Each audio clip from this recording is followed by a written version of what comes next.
TECCast, a multiple award-winning, not-for-profit, student-led podcast recorded directly from Matt's class on the corner of René Lévesque and St. Mathieu in downtown Montreal.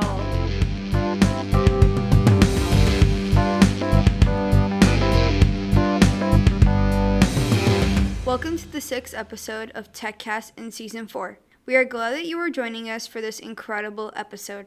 Hello TECCast world, my name is Alessia and I am your host for this episode. As always, I'm excited to be back in the studio and I'm looking forward to presenting some fantastic segments for you during this episode. Joining me today as my co-host is Matthew.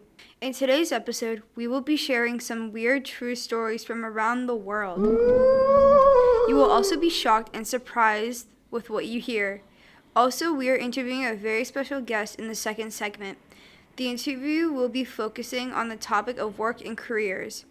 So find a comfortable place to sit down, get yourself a nice drink or snack, and enjoy the 6th episode of TECCast.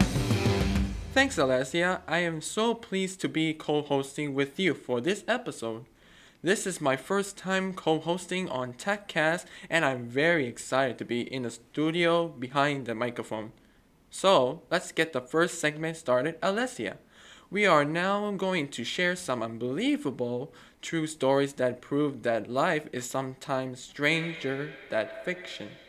Restaurant server Simon Castor Obama, France, intended to compete in the Barcelona Marathon on March 15, 2020. Barcelona. But COVID-19 disrupted his plans. He decided he would run anyway, 42 kilometers back and forth on his 23-foot balcony. The journey took 6 hours and 48 minutes, much slower than his 3.5-hour marathon best.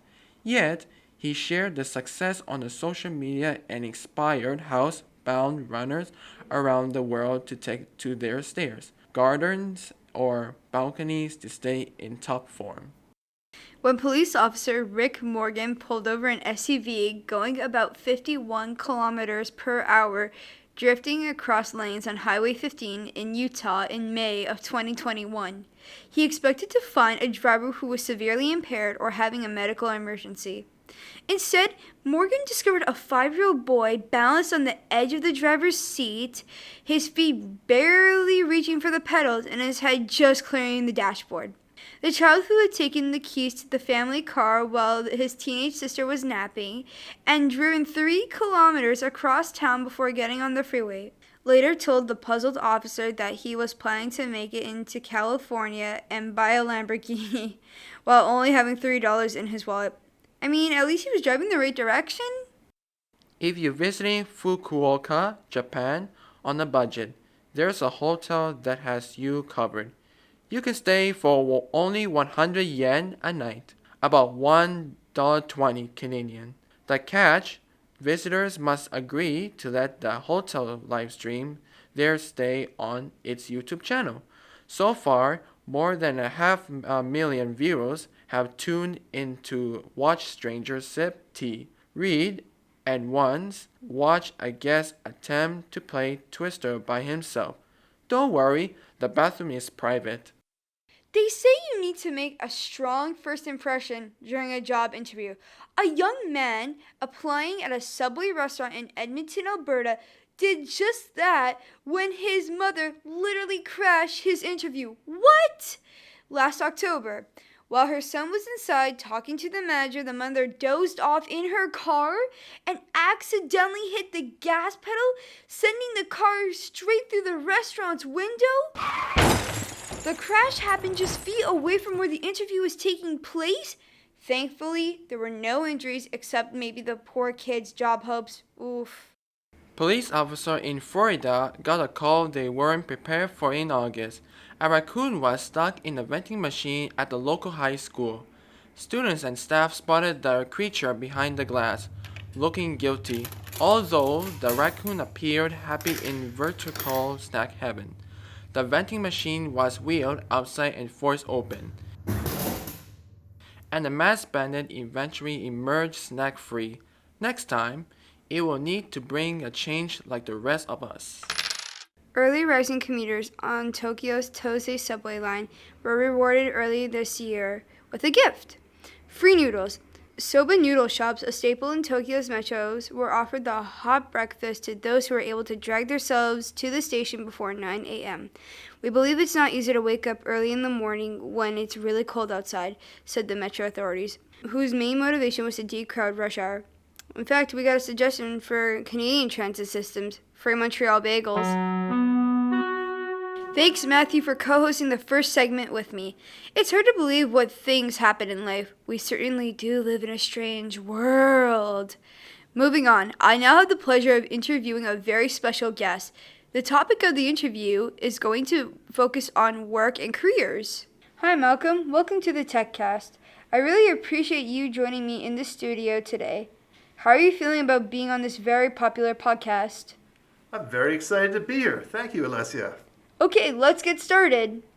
So what is your role at TECC? I'm the educational consultant. So I meet with the teachers to discuss curriculum issues. Starting at the beginning of the year, we look at how the classes are going to be formed, which students would be best suited in which groups. I meet with the teachers on a regular basis, and I guess have a wide array of things I'm responsible for. Oh, okay, cool. What was your very first job? My first job was a counselor at the Mackay Center camp. Whoa. Yes, and so it had a lot to do with that. I was 16 at the time. It was a sleepaway camp in the Eastern Townships, and I was in a cabin with what they called the senior boys cabin, with boys who were 14 to 17, so some of them were older than me, and I worked the whole summer there. Wow. Did you always want to work in the field of education? No, I actually never wanted to work in the field of education. I did not enjoy my high school experience. Wow. And my mother used to think I should go into education and become a teacher, and I always said that was the last thing I wanted to do.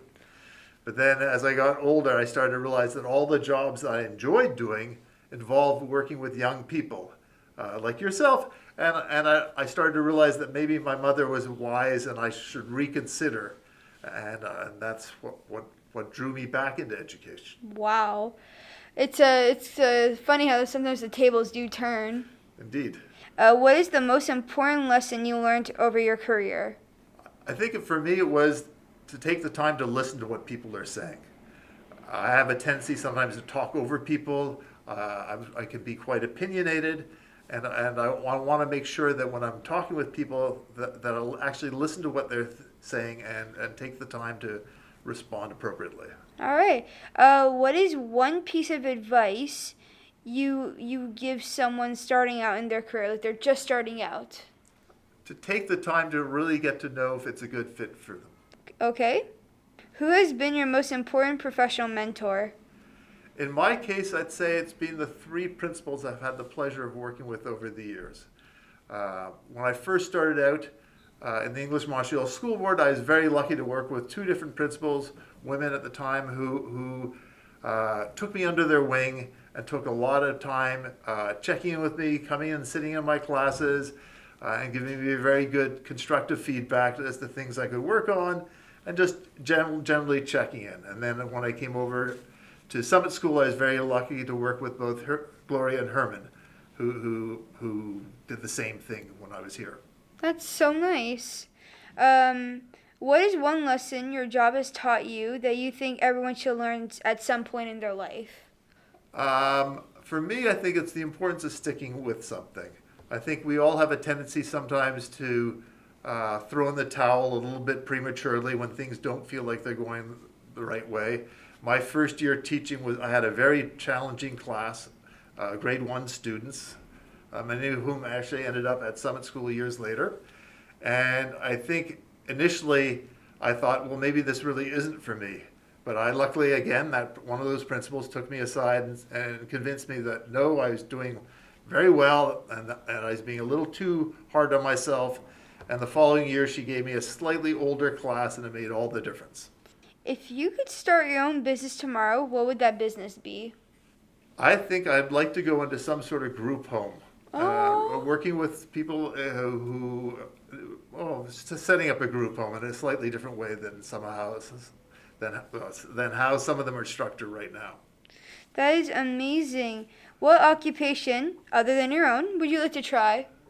Similar to what I do, but I'd love to try being a counselor. Oh, Not an academic one, more of just maybe almost a marital and family counselor, similar to what my wife does. wow. Having talked with her a lot about her job, I think that is something I could see myself enjoying. That's or actually finding very really fulfilling. cool. Thank you. So this concludes our interview. I can't thank you enough for giving up your time to be on to be such a wonderful guest. How did it feel being on the TECCast, Malcolm? It was delightful. Thank you very much for having me, Alessia. All the best for the future, Malcolm. And you. Thank you. Well, this concludes our 6th episode of TECCast this season. We hope you enjoyed your podcast experience, and we are so happy that you could join us. We would like to thank our team of professional editors, producers, sound engineers. We also would like to thank our sponsors. This episode was proudly brought to you by our golden partner, Tim Hortons. Tune in to next time because we got some great segments planned for you. Until next time, enjoy life with less COVID restrictions and take care out there.